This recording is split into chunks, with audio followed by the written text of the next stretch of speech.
Salut à tous, j'espère que vous allez tous très bien. On se retrouve une nouvelle fois sur YouTube et vous allez le voir, on a beaucoup de choses à voir ensemble cette semaine.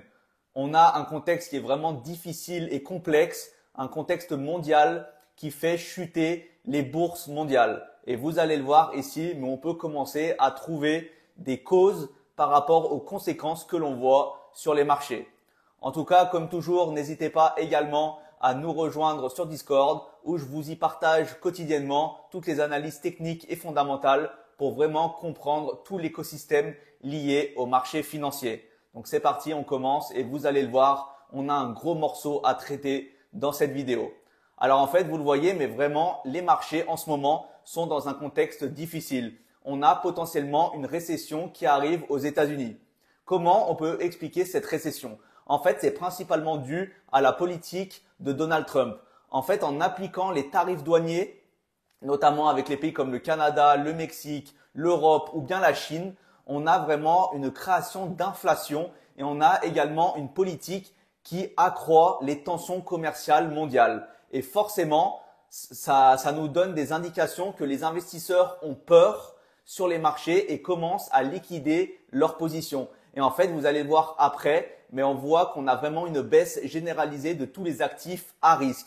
Actifs à risque, actifs également volatiles. Que ça soit les bourses américaines, bourses européennes ou bien la crypto-monnaie, on a vraiment une baisse généralisée. Et en fait, cette récession, elle fait très peur aux investisseurs, notamment aux fonds d'investissement, etc.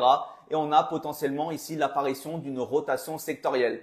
En fait, on vend des positions sur les actifs américains, on vend des positions sur des actions américaines ou comme par exemple le Nasdaq et on va acheter du coup des actions de défense et des actions qui vont du coup performer plutôt que les actions américaines, les actions US. Et en fait, en plus de ça, on a également la politique monétaire de la Fed qui a du mal à s'ajuster par rapport à tout ce contexte macroéconomique et géopolitique.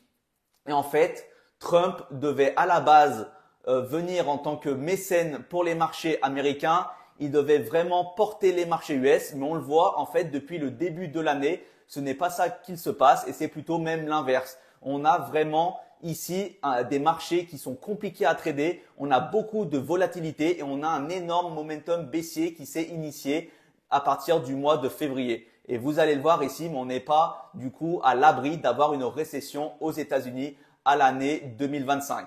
Et forcément, ici, ça fait très peur aux investisseurs et c'est pour cela que du coup, on a une appétence moindre pour les assets à risque. Donc, vous le voyez ici, dans un premier temps, on va aller sur la heatmap du SP500 et vous le voyez ici, il n'y a pas besoin d'être devin, on est vraiment dans le rouge. Donc, que ça soit sur la performance une journée ou bien notre performance sur la semaine ou même sur le mois dernier, vous le voyez ici, ce qui est intéressant, c'est qu'on a vraiment les assets à risque qui se font shorter et on est vraiment sur des pertes sur les assets technologiques et également sur les actions des semi-conducteurs. Vous voyez ici par exemple Microsoft perd 8% sur le mois, Amazon quasiment 20%, Tesla moins 40%, Nvidia moins 17%, Google, Meta ici moins 13 et moins 16. Donc vous voyez très bien ici que les actions technologiques sont vraiment vendues massivement pour potentiellement effectuer un arbitrage et du coup mettre de l'argent sur d'autres positions. Et vous le voyez ici, entre guillemets, c'est peut-être que le début de, entre guillemets, ce chaos et de cette crise financière qui pourrait arriver. On a également les valeurs financières qui dévissent avec notamment ici JP Morgan qui est à moins 16%, Bank of America également à moins 16%, Wells Fargo à moins 18%, etc. Donc en fait ici vous avez des secteurs qui du coup subissent, on va dire, la politique de Donald Trump en ce qui concerne les tensions commerciales et les frais de tarifs douaniers. Et en fait, ce qui est intéressant de comprendre ici, c'est d'essayer de voir par la suite. Est-ce qu'il fait ça pour avoir une vision long terme et récupérer de l'argent et du coup aux États-Unis faire prospérer les États-Unis sur le long terme en sacrifiant entre guillemets les marchés financiers dans un premier temps? Ou alors est-ce que les marchés ne comprennent pas sa politique et là on a vraiment la peur qui arrive sur les marchés et on a une vente massive de ces différents actifs. Donc là c'est vraiment une très bonne question à se poser sur l'année 2025 et comment on va se situer, on va dire, dans ce marché et dans cet écosystème. Donc là, vous le voyez, ce que je vous disais, c'est qu'en fait, on a vraiment une baisse généralisée de tous les assets qui sont dits à risque, assets volatiles. Vous le voyez ici, le Bitcoin est en train d'enfoncer le précédent plus bas à ce niveau-là. On est aux alentours des 78 000, 79 000 et je ne serais pas étonné que potentiellement on vienne récupérer ici ce niveau, on va dire des 70 000, 72 000. Et là, vous le voyez par rapport au plus haut qui a été atteint. Vous le voyez à ce niveau-là, on est quasiment à moins 30% par rapport au plus haut. Et vous le savez très bien, mais le marché de la crypto-monnaie est un marché qui est très manipulé, d'autant plus lorsque Donald Trump est président des États-Unis. Je vous le rappelle, mais la semaine dernière, il a annoncé une réserve stratégique avec notamment du Bitcoin, de l'Ethereum, Solana, du Cardano et de l'XRP. Et en fait, on s'est rendu compte qu'il avait mentionné ces crypto-monnaies seulement parce qu'elles étaient dans les plus grosses capitalisations de crypto-monnaies. Et donc ici, vous voyez très bien qu'en fait, il a énoncé derrière notamment au Summit Crypto à la Maison Blanche vendredi dernier qu'il n'allait pas acheter de nouveaux bitcoins, mais qu'il allait simplement garder ceux qu'ils ont saisis. Et donc là, vous comprenez bien qu'on a potentiellement une manipulation pour en fait faire chuter les marchés. Donc vous voyez ici Bitcoin, également Ethereum, vous le voyez, ça chute fortement et c'est vraiment en train de retracer. Et je ne serais pas étonné du coup qu'on continue d'enfoncer avant qu'on ait une politique qui soit beaucoup plus saine avec un contexte macroéconomique qui soit beaucoup plus porteur. Donc ça, c'est au niveau de la crypto-monnaie. Ensuite, vous le voyez ici, pareil, SP500. Donc là, vous le voyez par rapport à la dernière hausse, par rapport au mois d'août et par rapport au plus haut qui était aux alentours des 6160. On est vraiment en train de chuter. Par rapport au plus haut, on a perdu ici quasiment 10% sur le SP500. 10% par rapport au plus haut du 21 février. Donc en 2 semaines, on a perdu 10%. Donc là, vous le voyez, c'est vraiment les valeurs technologiques, valeurs des semi-conducteurs qui sont en train d'être shortées et du coup, ça pousse les indices à la baisse. Là, on a potentiellement une première zone d'un temps qui pourrait être intéressante aux alentours des 61,8 de Fibonacci. Là, c'est si on parle d'un point de vue technique. Et ensuite, on a également ici le Nasdaq où là, vous le voyez, il fait la même chose par rapport à son plus haut à ce niveau-là, à la même date que le SP500, du coup ici 20-21 février. Et là, on est en train d'enfoncer également les plus bas. On est aux alentours également ici de moins 12%. Et je pense également que la baisse n'est pas finie. Donc c'est ce que je vous avais dit la dernière fois. On avait ici potentiellement une phase de consolidation qui durait depuis le mois de décembre avec des hauts et des bas qui étaient vraiment contenus entre un support et une résistance. On est vraiment venu récupérer la liquidité au-dessus de ces equal high. Et donc ensuite, on a eu une réintégration de cette phase de range pour ensuite, ici vous le voyez, enfoncer les plus bas et bien sûr porté par la macroéconomie qui est compliquée avec un contexte difficile. Et lorsque vous additionnez vraiment le contexte géopolitique mondial avec les tensions commerciales, avec la guerre en Ukraine, avec la Russie, vous avez vraiment un cocktail qui fait peur aux investisseurs. Et en fait, comment on voit que les investisseurs ont peur? Eh ben, en fait, il suffit d'aller voir le VIX. Le VIX, c'est l'indice de volatilité du SP500.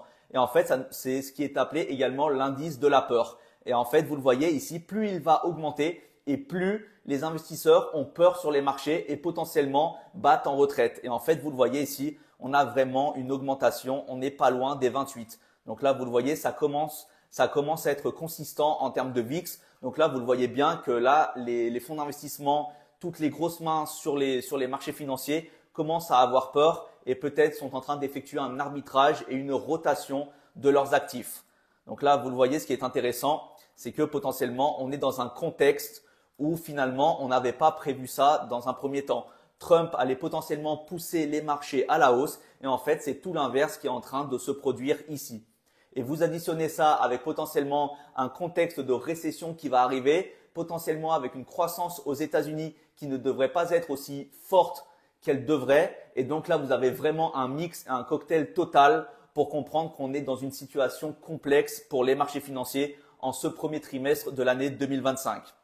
Donc maintenant qu'on a vu ça, on a également ici, bien sûr, la Fed qui va jouer un rôle primordial. Et vous comprenez bien qu'ici, avec une inflation qui va réaugmenter, et du coup, pour la Fed, ça va être compliqué d'ajuster et de baisser ses taux d'intérêt directeurs. Parce que je vous le rappelle, mais en fait, elle doit tâtonner pour essayer de baisser ses taux d'intérêt directeurs, mais sans faire pâtir du coup l'économie US. Et là, vous le voyez bien que sur la prochaine réunion du FOMC du 19 mars, on a 97% de taux de probabilité d'avoir une stagnation des taux d'intérêt directeurs. Donc, on va rester dans la fourchette de 4,25, 4,50 et on va avoir une pause dans la baisse des taux d'intérêt directeurs par la Fed. Et c'est pour ça que la Fed scrute avec vraiment parcimonie toutes les données clés fondamentales aux États-Unis, notamment les données d'inflation, les données liées au PIB, les données sur le marché du travail comme la semaine dernière avec la NFP, les non-farm payroll ou bien encore les créations d'emplois dans le secteur non agricole. Et en fait, elle doit vraiment juger par rapport à toutes ces données macroéconomiques comment ensuite ajuster sa politique monétaire pour aller dans la meilleure direction possible.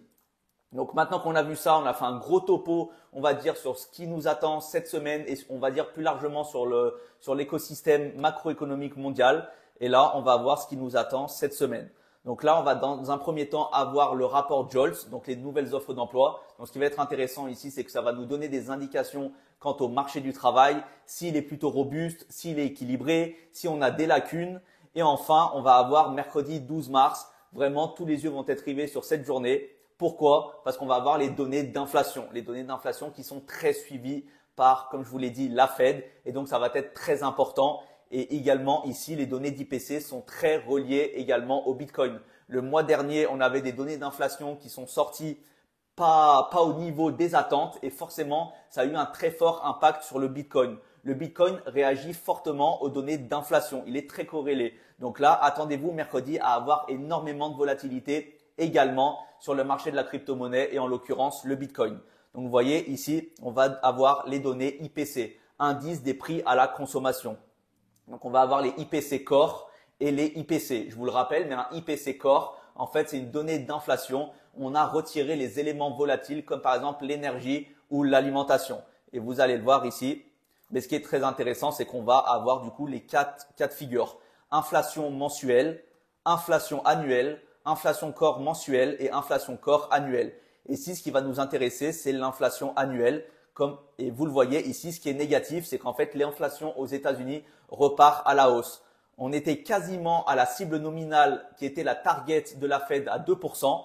En septembre, on était à 2,4 avec une très bonne trajectoire qui était descendante. Mais là, par contre, on a un regain de l'inflation aux États-Unis. On est passé à 2,6, 2,7, 2,9 et 3%. Donc là, ce qui va être intéressant mercredi, c'est de comprendre à quel niveau on va se situer. Est-ce qu'on va sortir par exemple à 3% ou à 3,1 ou alors est-ce qu'on va endiguer cette inflation et redescendre légèrement par exemple à 2,9. Donc vous voyez ici encore une fois, ça va être une semaine fondamentale et ça va vraiment s'inscrire dans un contexte macroéconomique complexe à analyser. Et bien sûr, pour tous les traders qui aiment la volatilité, en tout cas, ici, vous êtes servis. On a énormément de volatilité sur les actifs, notamment actifs à risque, comme par exemple le Nasdaq, ou bien si jamais vous tradez les actions, ou bien le marché de la crypto-monnaie.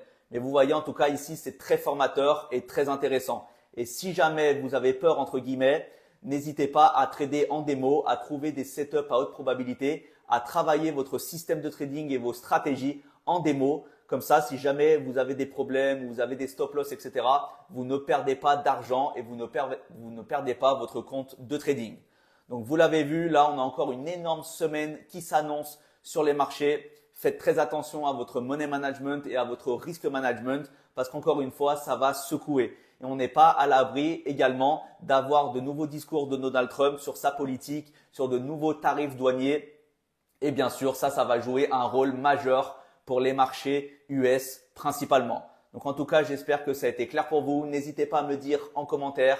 Revoyez cette vidéo plusieurs fois si vous avez un petit peu de mal avec le côté fondamental, le côté macro. Mais c'est vraiment primordial pour vraiment comprendre ce qu'il se passe sur les marchés et comment les marchés sont une conséquence de ce qu'il se passe dans le monde. Donc en tout cas, j'espère que ça vous a plu et on se retrouvera bien sûr pour une prochaine vidéo.